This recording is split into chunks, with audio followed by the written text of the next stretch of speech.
बोली राजा रामचंद्र भगवान की जय। ओम श्री गणेशाय नमः। श्री सरस्वती नमः। तुलसीदास के पद कमल जो बारंबार मनाए, गुण गावहु सिया राम के हनुमत होहु सहाय। राम कथा के रसिक प्रभु श्री शंभुनाथ हनुमंत, सन्मुख प्रभु आसन धरऊं सुनऊं कथा भगवंत। सिय राम मैं सब जग जानी, करहूँ प्रणाम जोर जोग पानी। बोलिए भक्त वत्सल भगवान की जय। परम मंगलमय परात्पर अखिलेश्वर अखिल ब्रह्मांड नायक परात्पर पर ब्रह्म भगवान की वांगमय प्रतिमूर्ति श्री रामचरितमानस। अकारण करुणा वरुणालय भगवान श्री सीता जी राम जी के चरणों में बारंबार प्रणाम। श्री राम कथा के रस रसिक अनंत बलवंत अंजनी नंदन वायु पुत्र श्री हनुमान जी महाराज के चरणों में बारंबार प्रणाम। आप सभी भक्तजन, सभी श्रोताजन, सभी कथा प्रेमी, आप सबको जय श्री राम, राधे राधे। आइए श्री न्यूज चैनल पे हम सभी लोग हर दिन की भांति श्री राम कथा में प्रवेश करेंगे। आज भगवान की लीला का गुणगान करते हुए सुग्रीव और प्रभु श्री राम जी की मित्रता और बाली का वध कल हम सब ने सुना। आज की कथा आगे की है कि बाली बार बार प्रभु से यही बात कहता है, प्रभु आपने मुझे क्यों मारा, मैं बैरी सुग्रीव प्यारा, सुग्रीव आपके प्यारे और मैं बैरी कैसे हो गया। भगवान ने बताया है कि अधर्म करने वाला वो कभी मित्र नहीं हो सकता, अधर्मी कभी मित्र नहीं होता। बाली कहता है, प्रभु आपने मुझे छिपकर मारा, क्या ये धर्म है, क्या ये धर्म के विरुद्ध नहीं है। प्रभु ने कहा है कि जो पराई स्त्री, बहन बेटी या भाई की पत्नी, इन सब पे जो कुदृष्टि डालता है, ऐसे को मारने में चाहे अधर्म से ही क्यों ना मारा जाए, उसे अधर्म नहीं कहते, उसमें कोई पाप नहीं लगता, ऐसे को सीधे मार देना चाहिए। बाली को जब पता चला ये तो प्रभु श्री राम हैं, बाली चरणों में गिर पड़ा, प्रभु आपके हाथों मरकर मेरा तो उद्धार हो जाएगा। उसने विनती करी है कि मेरा पुत्र अंगद को आप स्वीकार कर लीजिए।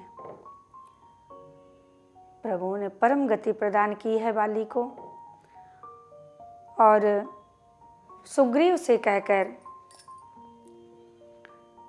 लक्ष्मण जी को बुलाया, सुग्रीव जी को राज्य दिया है और सुग्रीव से कह के बाली का अंतिम संस्कार कराते हैं प्रभु, और सुग्रीव को राज्य और अंगद को युवराज बनाते हैं।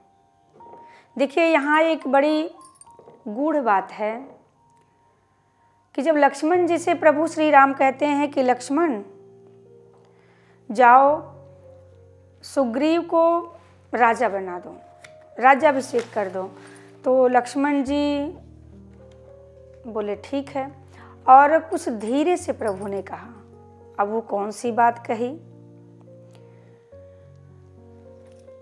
राम कहायनु जहि समुझाई,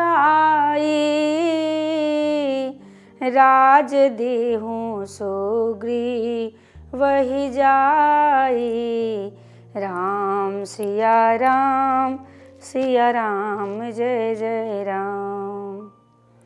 लक्ष्मण जी ने कहा, प्रभु ठीक है, सुग्रीव को राजा बना दिया गया, पर ये बात किसी के समझ में नहीं आई कि भगवान ने क्या गोपनीय बात क्या है जो धीरे से कहे हैं, अभी तक किसी को पता नहीं। फिर अंगद को बुलाया गया और अंगद को युवराज पद दिया गया। ये वही बात, गुप्त बात थी जो प्रभु ने पहले नहीं बताया कि अंगद को युवराज बनाया जाएगा।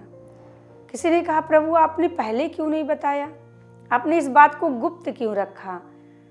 भगवान श्री राम जी कहते हैं कि मैं भी युवराज बनने जा रहा था।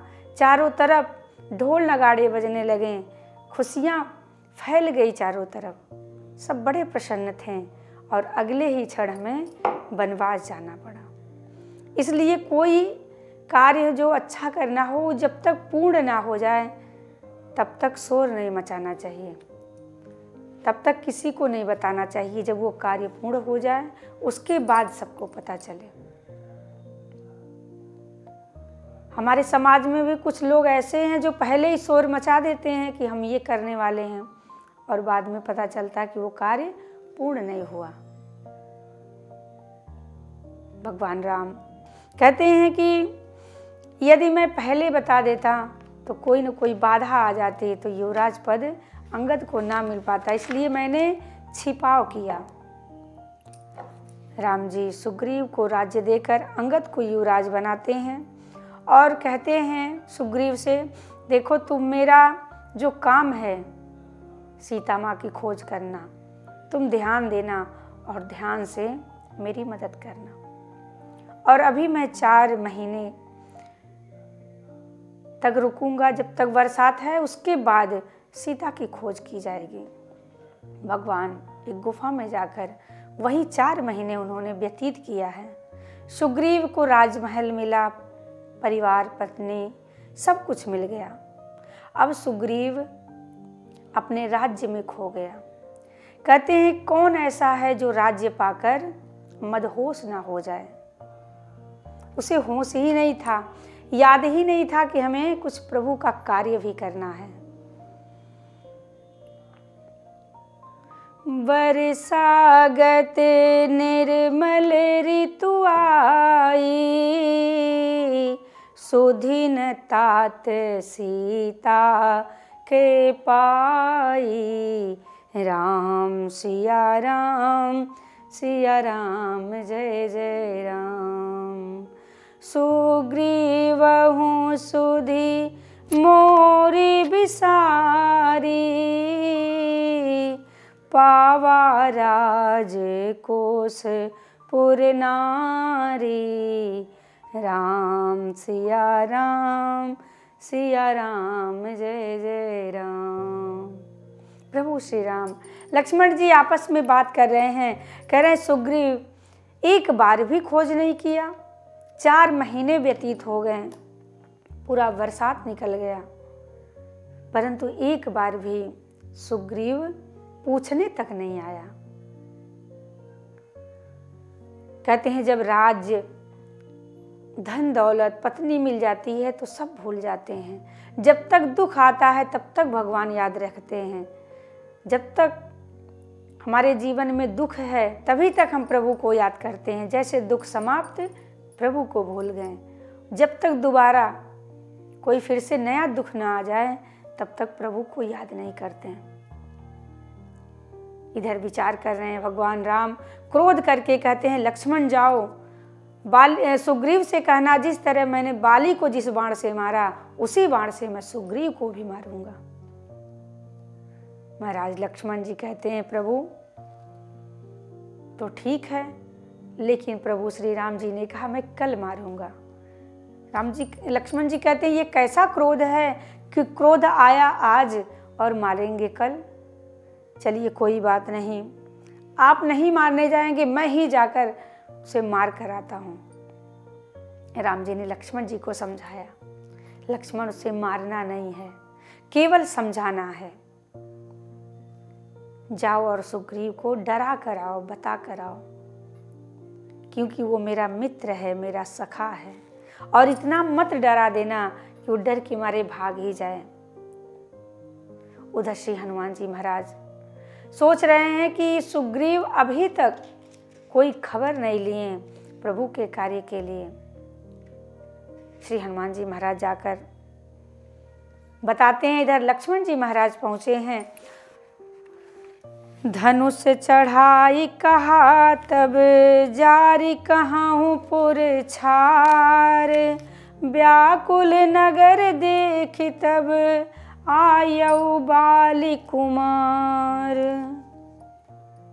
अंगद सहित श्री हनुमान जी आकर लक्ष्मण जी को प्रणाम करते हैं, लक्ष्मण जी का क्रोध शांत करवाते हैं और सुग्रीव आकर चरणों में गिर पड़ा और कहने लगा, प्रभु मुझे क्षमा कर दीजिए, मुझे क्षमा कर दीजिए। सुग्रीव सहित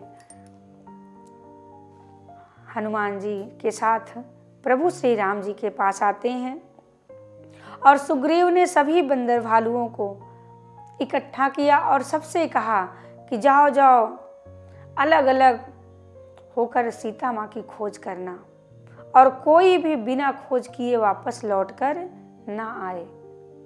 यदि वापस खाली हाथ आया तो मेरे हाथों मार दिया जाएगा। सभी बंदर भालू जहाँ तहाँ चल पड़े चारों दिशाओं में माँ की खोज के लिए। राम जी ने श्री हनुमान जी महाराज को मुद्रिका दी है कि सीता का पता जब मिले तो ये मुद्रिका दिखा देना, दे देना। पाछे पवन तनय सिरुनावा, जानि काज प्रभु निकट बोलावा। राम सिया राम सिया राम जय जय राम। परसासी से रो रूह पानी, कर मुद्रिका दीन्हि जन जानी।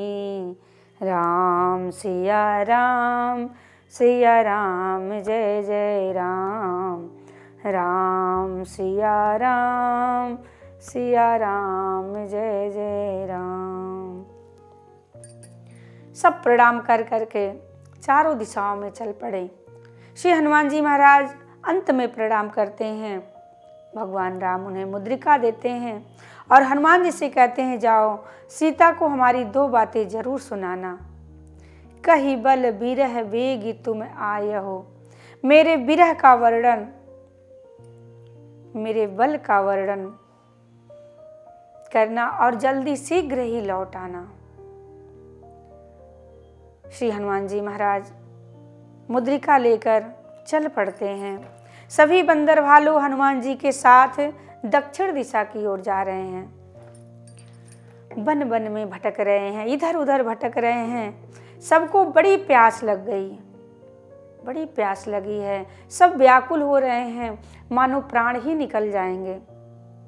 श्री हनुमान जी महाराज मन हनुमान की ने अनुमाना, मरण चहत सब बिनु जल जाना। मन हनुमान की ने अनुमाना, मरण चहत सब बिनु जल पाना। चढ़ी गिरि शिखर चहूँ दिशि देखा, भूमि विवर एक कौतुक देखा। राम सिया राम सिया राम सिया राम। श्री हनुमान जी महाराज को लगा कि सब जल के बिना व्याकुल हो रहे हैं, मानो प्राण निकल जाएंगे। एक शिखर पर, ऊंचे शिखर पर चढ़कर श्री हनुमान जी ने देखा, वहाँ पर बहुत सारे, एक स्थान पर बहुत सारे चिड़िया उड़ रही थीं। श्री हनुमान जी महाराज समझ गए अवश्य ही यहाँ पर जल जरूर होगा, क्योंकि वहाँ पे पक्षियों का डेरा था। सभी वानरों को लेकर श्री हनुमान जी महाराज उस गुफा में प्रवेश करते हैं। आगे कै हनुमंत ही, आगे कै हनुमंत ही लीना, पैठे विवर विकुल मन कीन्हा। सबको लेकर महाराज श्री हनुमान जी उस गुफा में प्रवेश करते हैं और गुफा में प्रवेश करते ही उस गुफा में एक देवी जी बैठी थीं। उनका नाम था स्वयं प्रभा। बड़ी तपस्विनी थी, तपस्या कर रही थी। उसने सभी बंदर भालुओं से कहा, जाओ सभी लोग जलपान करो। जलपान सब बंदर भालुओं ने किया है, स्नान किया है, कुछ फल फूल खाए हैं, कुछ क्षण के लिए विश्राम हुआ। फिर स्वयं प्रभा ने कहा, यदि सीता तक पहुंचना है तो मैं जो कह रही हूँ उस बात को मानो। स्वयं प्रभा ने सुना कि सब सीता माँ की खोज में हैं। बड़ी प्रसन्न हुई और कहती है कि सभी अपने अपने नेत्र बंद कर लो। सभी बंदर भालू अपने नेत्र बंद कर लिए। अब आप ही बताइए कि बंदर कितनी देर नेत्र बंद कर सकते हैं? बंदर कितनी देर तक रह सकते हैं नेत्र बंद करके? जितनी देर में उन लोगों ने अपने नेत्र खोले उतने ही देर में समुद्र के तट पर सारे के सारे बंदर भालू पहुंच गए। जैसे नेत्र खुले तो देख रहे हैं कि वहां पे समुद्र और समुद्र के किनारे सभी पहुंच गए। यदि थोड़ा धैर्य रखते, थोड़ा देर में नेत्र खोलते तो शायद सीता तक पहुंचा दिया जाते, लेकिन बीच में ही नेत्र खोल दिए, इसलिए समुद्र के तट पर पहुंचे हैं। नयन मोदि पुनि देखहि बीरा, ठाढ़े सकल सिंधु के तीरा। सभी उसी समय आपस में सब बात कर रहे हैं। बात जैसे ही चल रही है, वहाँ पे एक पक्षी हैं, संपाति नाम है। संपाति बड़ा प्रसन्न हुआ कि आज घर बैठे आहार मिल गया है, आज पेट भर जाएगा। प्रभु ने बड़ी कृपा की है। आजो सबहि कह भक्षण करऊं, दिन बहु चले आहार बिन मरऊं। प्रसन्नता के मारे संपाति उठ गया। अंगद जी ने कहा, लो इनसे मिलो, एक ये भी हैं कि हमें खाने की सोच रहे हैं। और एक महाराज जटायु थे जो भगवान के कार्य करते करते अपने प्राणों का त्याग कर दिए, सीता माँ को बचाने के लिए अपने प्राण त्याग कर दिए। धन्य है जटायु जी महाराज। जैसे ही जटायु जी की बात सुनी संपाति ने कहा, ठहरो ठहरो, डरो मत, मैं आपको नहीं खाऊंगा। आप कुछ चर्चा कर रहे थे। संपाति कह रहा है कि आप जटायु का नाम ले रहे थे। हाँ हाँ, जटायु का नाम, जो जटायु भगवान के कार्य के लिए अपने प्राण त्याग दिए। संपाति रोने लगा। संपाति रोते हुए कहा कि वो मेरा भाई है। संपाति ने अपनी पूरी कथा बताई। संपाति कहते हैं कि एक बार उभरती जवानी थी हम दोनों भाइयों की और आपस में बड़ा प्रेम था। एक बार दोनों ने निश्चय किया सूर्य तक पहुंचने के लिए। चढ़ती जवानी का वेग, हम दोनों उड़ चले आकाश में, पर जटायु ने बीच रास्ते से ही वापस चले आए, क्योंकि उनके सूर्य के तेज से वो तेज सहन न कर सके, वापस चले आए। और मैं अभिमान बस उस तेज की तरफ बढ़ता गया और मेरे दोनों पंख जल गए। मैं धरती पर गिर पड़ा, मैं तड़पने लगा। कहते अभिमान भी बहुत ही घातक होता है, कभी भी अहंकार नहीं करना चाहिए।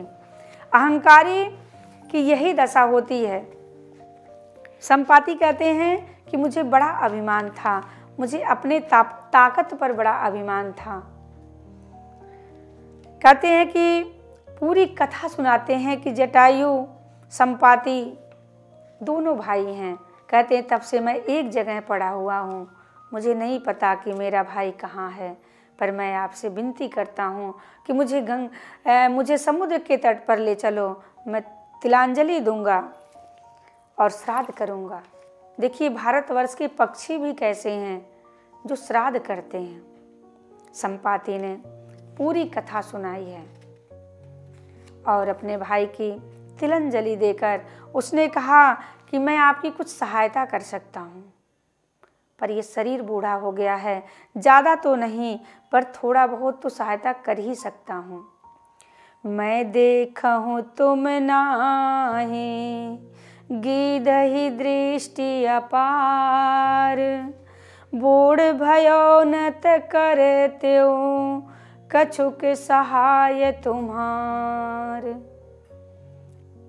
कहते ये गीध की दृष्टि है, बहुत तेज होती है।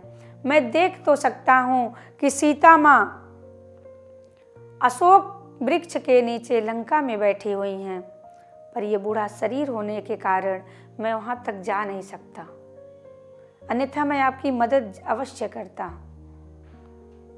संपाति ने बताया है कि सीता माँ कहाँ पे हैं। जो नाघहि सत जो जन सागर, करई सो राम काज मतियागर। संपाति ने बताया है कि इस 100 योजन के समुद्र को जो नाग जाएगा वही उस पार जाएगा। इतना कहकर संपाति वहां से चला गया। अब देखते हैं कौन समुद्र नागता है और कौन माँ सीता का पता लगाता है। आप सभी लोग जानते हैं कि सीता माँ का पता लगाने कौन गया था। तो आइए आज की कथा यहीं पे विश्राम लेती है। आगे कल हम सभी लोग सुनेंगे माँ सीता का पता लगाने कौन गया है। बोलिए श्री रामचंद्र भगवान की जय। ओम कृष्णाय वासुदेवाय हरये परमात्मने प्रणतः क्लेशनाशाय गोविंदाय नमो नमः।